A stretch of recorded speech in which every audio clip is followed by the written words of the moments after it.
Hey, good evening. Good evening, everyone. Good evening. Good evening. We're going to give you a few minutes to get in here. We got some topics that we want to go over tonight. And I'm not going to be on too long. I just want to discuss a few things as well as send a warning shot out to someone. I want to definitely be clear on this warning shot. I don't want to be mistaken about what I intend on doing. So I am going to send a warning shot out. It was brought to my attention, but give you guys a few seconds to get in here. We want to talk about obviously the breaking news that came out today regarding the death of Kevin Samuels.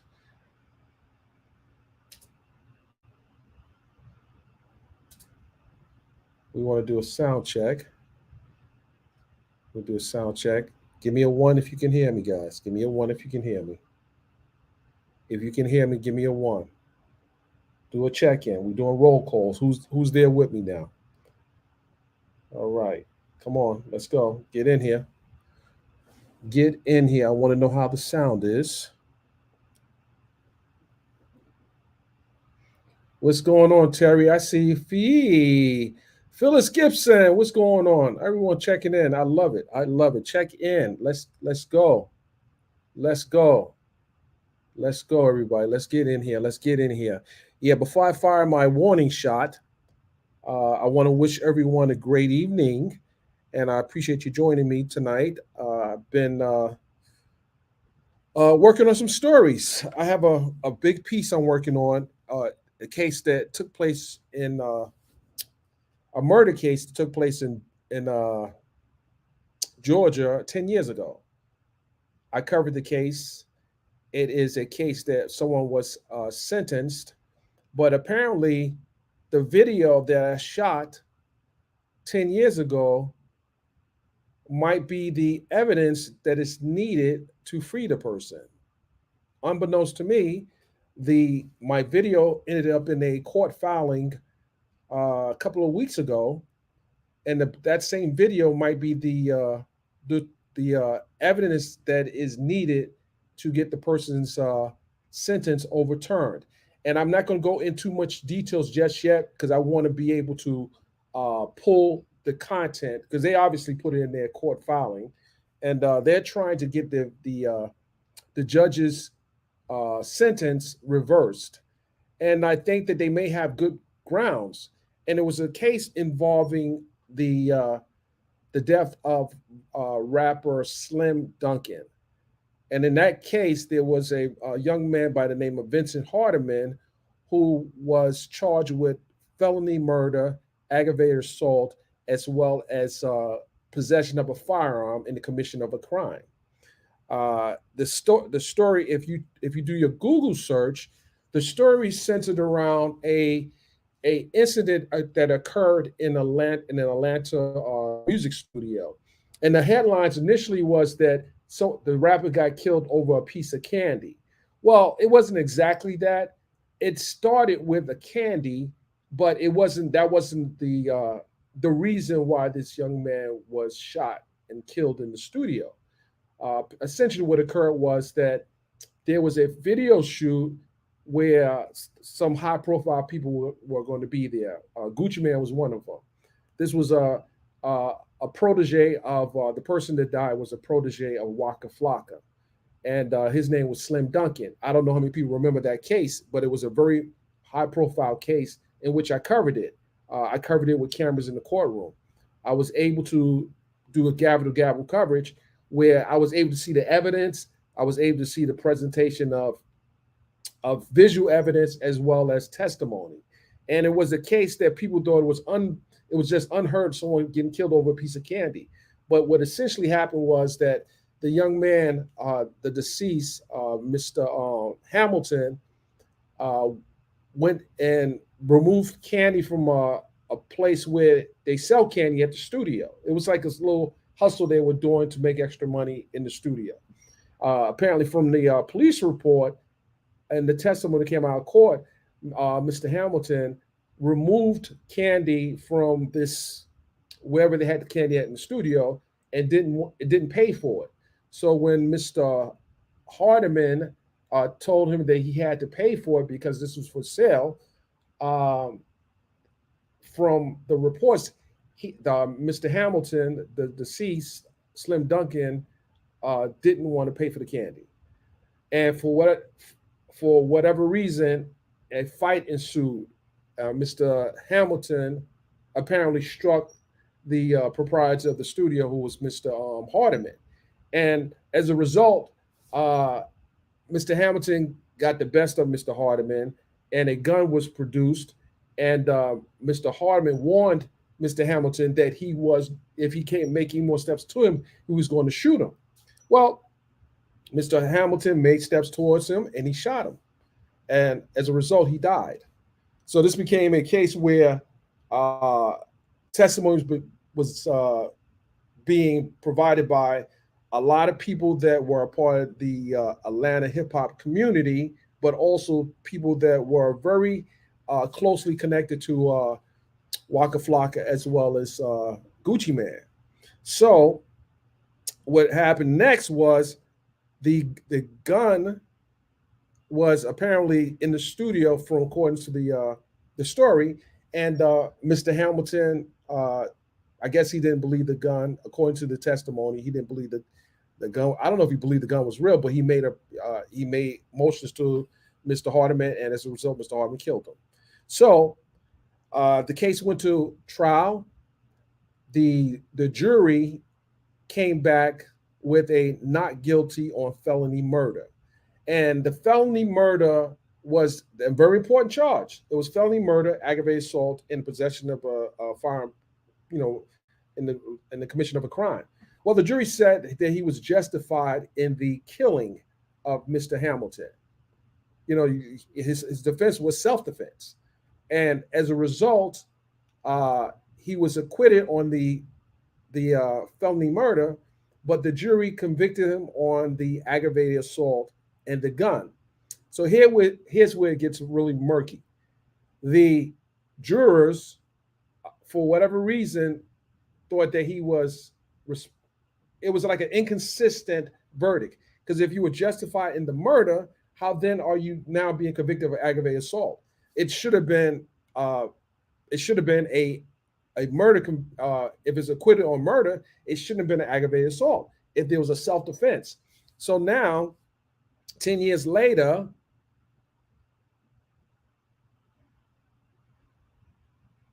okay, I'm sorry. So now 10 years later, there's been a motion filed with the Court of Appeals to have the sentence uh, overturned. And the reason why they want to have it overturned was, one, the verdict wasn't consistent with the the charge. It was, if you're not guilty of murder, how then are you guilty of aggravated assault? And it was a self defense claim. So there's questions whether or not the lawyer for Mr. Hardiman did his job correctly, and there's also questions whether or not the judge in the case should have uh, ruled that the aggravated assault should have been a directed verdict of acquittal because it was a justified homicide. So how then you convicted him of aggravated assault? It was only one shot fired in this case. So that's what's really puzzling. So I was informed recently that the video that I shot, it's going to be a piece of the evidence that they're using for the appeals.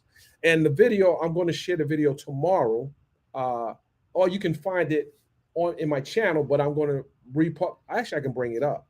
But when you listen to the actual case, and the case was covered by a lot of the blog sites, a lot of hip hop sites, because one, it was involving indirectly Waka Flocka Flame, Gucci Man, Miss. Well, just leave those two in it for right now. But it was a lot that came out. There was also discussion that maybe someone was affiliated with a gang. There was a lot of evidence that was presented where the deceased was, in fact, I know the mother's going to see this, but there was a video showing that the deceased was actually he sucker punched someone else early on, and this video went viral. And the guy he sucker punched went out cold, and they used that during his trial, during Mr. Hardeman's trial, and it's almost like there was rumors that he had gang affiliation that hadn't been actually substantiated. But the fact of the matter is, Mr. Hardeman knew apparently of this young man's reputation, and he was in fear of his life as he testified. And if you go and Google go to my channel and look up Slim Duncan, you'll see the case. In any event, that case is under appeal, and they have to rule it within 90 days. I think that and the other problem with this case was when he was facing life. Mr. Hard was facing life, but when they found him not guilty of the murder and found him guilty of aggravated assault, the judge gave him 25 years for aggravated assault. But the jury's verdict should have said that they believed he exercised self-defense. So how then do you give someone 25 years when the jury said no, he was justified in the murder? So it's very tricky. No, it's not a transcript online. It's actual video of the trial. I shot the entire trial through video. So it was unbelievable when I reported that the young man got 25 years. People couldn't understand that because he wasn't convicted of murder.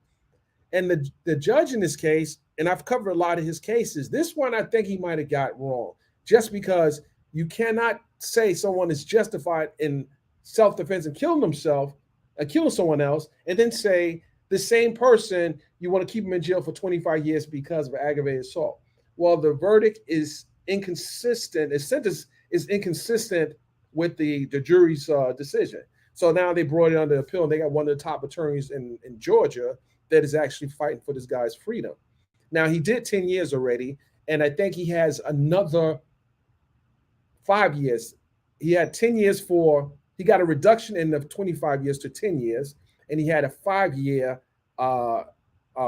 sentence for the gun possession that ran consecutively, which means he had to do the entire 10 years and then turn around and do another 5 years in order for him to get free. He'll probably do about 3 years, assuming he doesn't get hit at the parole board, but he's trying to get his freedom back. And in his mind, he believes that he shouldn't have got any time because the verdict was inconsistent with the judge's sentence. So we'll see how that case goes.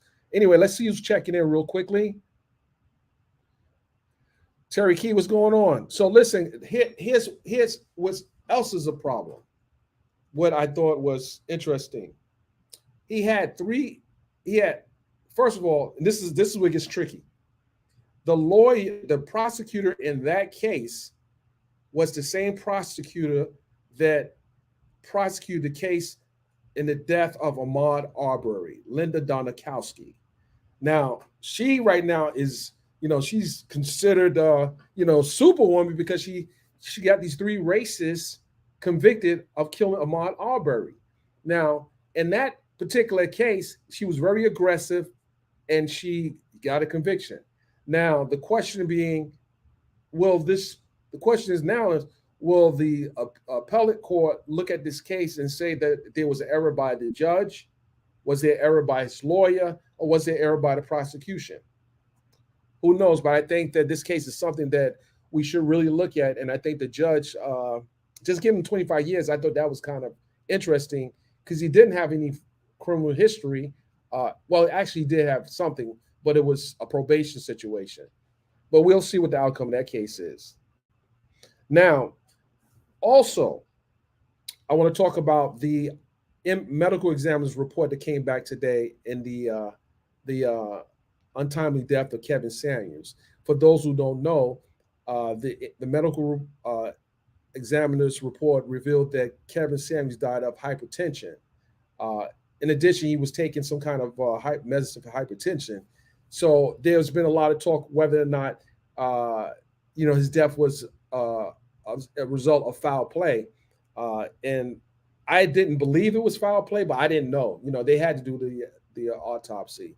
But he died of hypertension. And I know a lot of people love Kevin Samuels, and they wanted to point the fame at somebody, but the young lady who found him dead in his apartment in Atlanta, she actually was trying to save his life.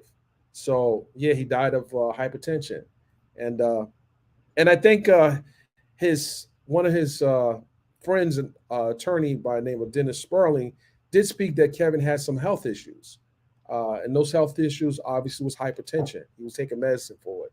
So no one killed Kevin Samuels. The medical report came back. He died of hypertension, and it's unfortunate, but I think that the woman or Artesia, I want to get her name right. I don't want to jack her name up. She did try to save this man, and we want to make sure we get her name right. And Artesia, I believe it's Artesia. She's from, I want to say Kansas City, but I think it's named Artesia. Artesia, that's her name, Artesia. And she did try to save the man. So I know, you find someone and, you have a lot of conspiracy theorists. Why did this man die all of a sudden? He was just doing videos, and it can happen to any one of us. You know. I listen. I'm not a doctor. If the man died, and he had, something, he had some issues with his heart. I'm not a doctor, but things happen. Things happen, and I thought the him drinking the Red Bull all the time. I thought that was not.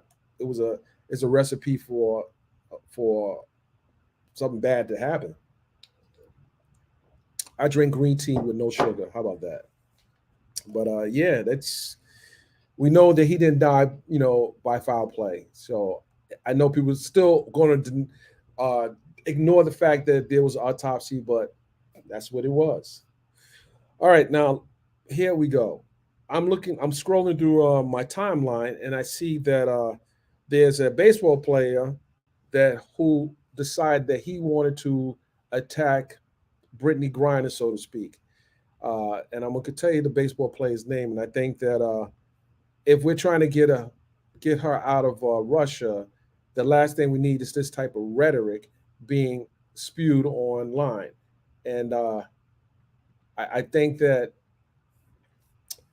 uh, conversations like that is going to make it very hard for the diplomacy in getting her freedom. And his name is Schiff. What is his name here? He's yeah, but he didn't play baseball in a long time. But hold on, guys, my screen is going out here.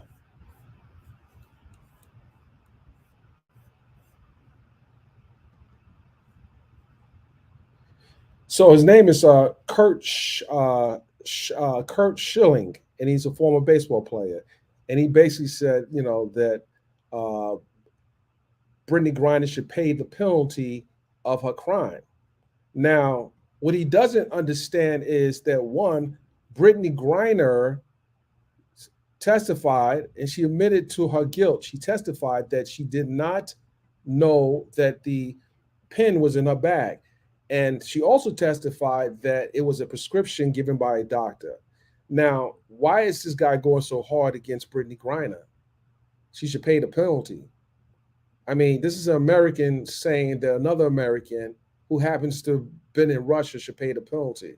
But what about the circumstances surrounding her arrest and her defense? And she admitted that she had it in her possession. I think this might be more on the bordering on. I'm not gonna call the guy a racist, but are you really doing that to another fellow American? Are you wishing the Russians punish this fellow American because she made a mistake?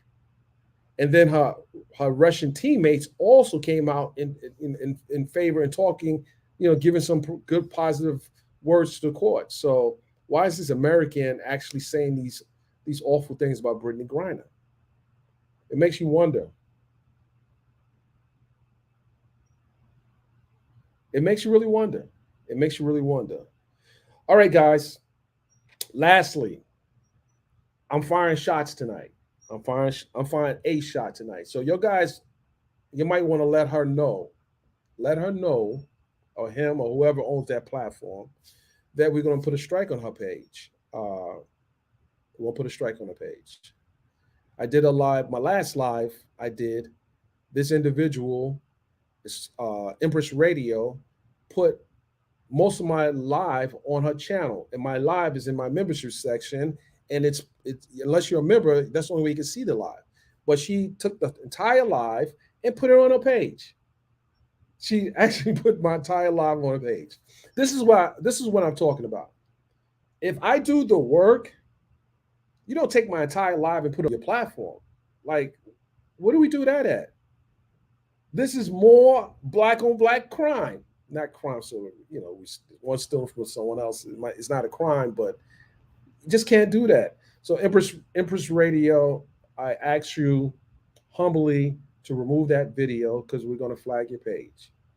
I'm giving you 24 hours starting yesterday, so you don't have that much time. Not today, starting yesterday. You need to remove that video from your page. It's not for educational use. You're not protected by copyright law.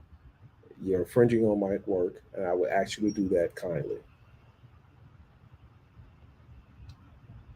Am I wrong? Am I wrong? If someone's taking your entire content and putting it on their channel and monetizing it, am I wrong for striking their page? Am I wrong? Let me know if I'm wrong. So that's all you have to do. You can be creative and talk about the content without taking the content. Without taking the content. That's all. And I know I saw your numbers, and you've been around, you had like 17,000 subscribers. So you do know about, like creating content versus stealing content. If you guys see me doing that, please tap me on the shoulder. You can't do that. You can't do that. Like, come on. And it wasn't even, I'm not even like taking shots at you, Empress Radio, but I'm telling you that what you've done is not ethical and you didn't get permission. And so now what I'm going to do is be calling people out. Calling people out. You're still in the content, and if someone sends it to me, someone sent it to me. I didn't know anything about it. But I appreciate those who are looking out for me because it makes me more motivated to come and do the content this way. Otherwise, I wouldn't even do it, So just, reach out to me if you want to use maybe a minute, 2 minutes, but not the whole video. What are you doing? I don't want to strike your page. I don't know how hard it took you to get. I don't know. I didn't even look at none of your other videos. I don't know if you have everyone else's content, but I would say that if just take this substance, make your notes, and do your own video. That's all. It's just come on. Anyway.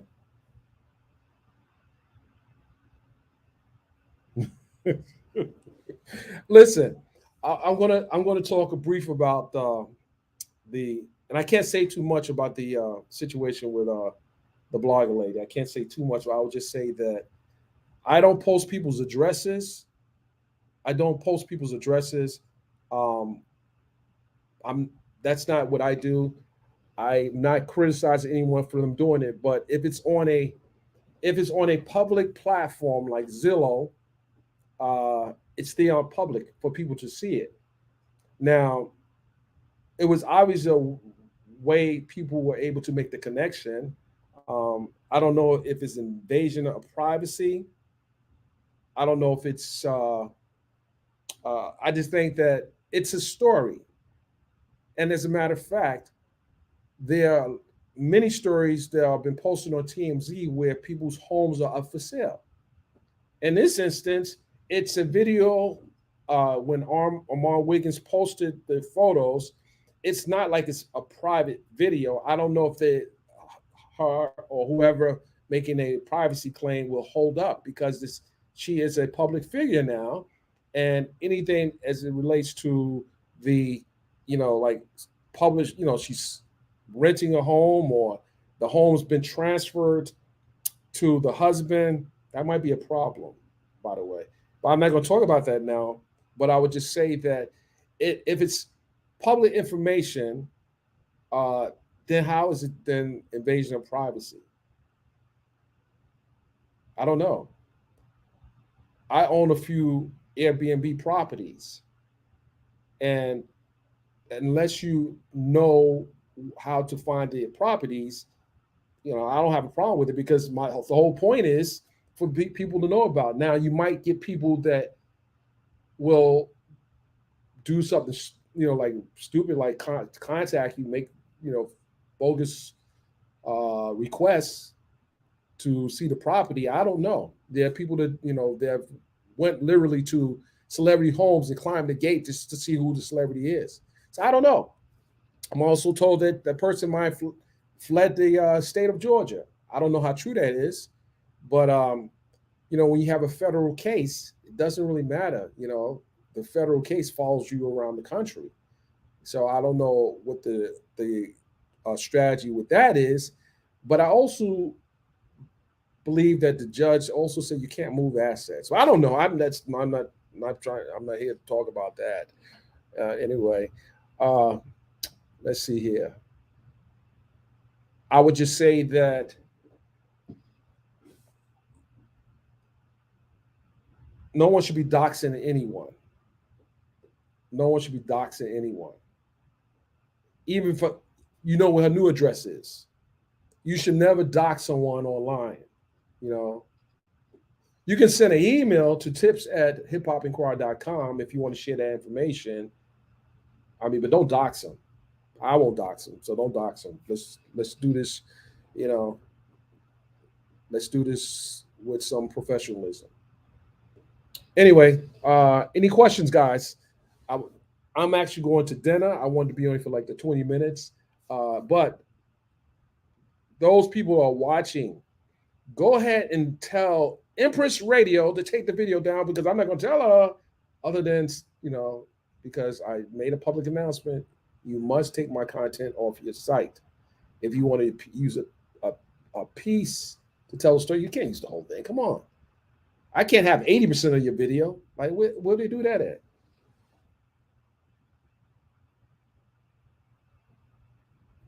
Well, I think that someone says it's not fair for Cardi not to get paid. Who says she's not going to get paid? Um, she might not get paid all of it, but who knows? Time will tell. I mean, shifting money, send money out of the country. Once you get put under oath and you lie about something, guess what? It's not civil anymore. It becomes a crime. So I don't know if she knows that. If she gets under oath and she lies, and at this point, you were told not to move assets. Well, taking your name off, if you have 50% ownership of a house and then you take your name off, is that then liquidating your assets or doing something that may be viewed as nefarious? I don't know. Maybe you might you should have probably thought that one out. Who knows? I don't know. I'm not a rocket scientist or a lawyer, but we'll see. Anyway, guys, hit the like button while you're here. Hit the like button. On the replay, hit the like button. I'm going to leave the video here because I want the person to know that I did send them a warning shot. Empress Radio. So go into Empress Radio's page and say, Mr. Byron said you have infringed on his copyrighted footage and you should take it down. Do that for me. Just go on there, type in Empress Radio, and it was the last live I did. That's it.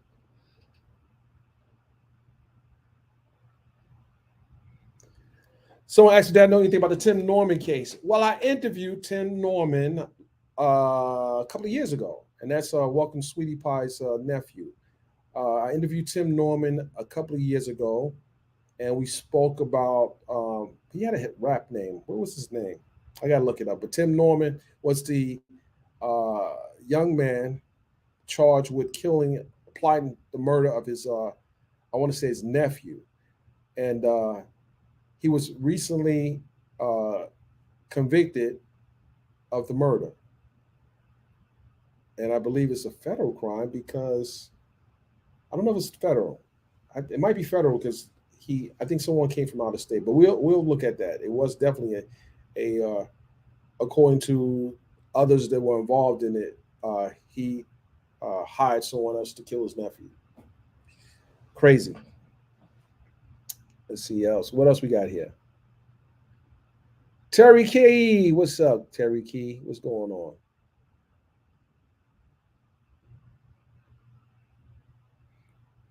Yeah, someone said strike, strike, strike. Yes, I'm striking. I am striking pages. I got a page taken down a month and a half ago. I'm striking pages. Just don't get mad at me. Just get on your hustle. Don't hustle me. Get on your hustle.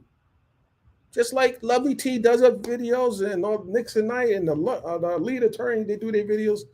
You ain't still in like these attorneys' videos. Don't steal mine. Don't do it. I get it. You like it.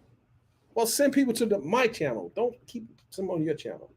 I'll let you get the numbers up because I'm trying to get that money that you're making over there anyway. So hey. Anyway, guys, I appreciate you coming in. I'm going to dinner. I only want to be on here briefly, and I'm obviously testing out some new equipment. So how's the sound? How's the sound? Sounds good. Sounds good. Oh, appreciate it. Appreciate it.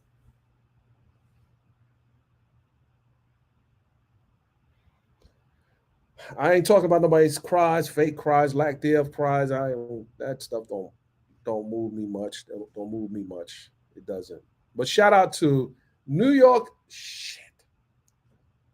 It's a clothing line out of New York City. Shout out to New York.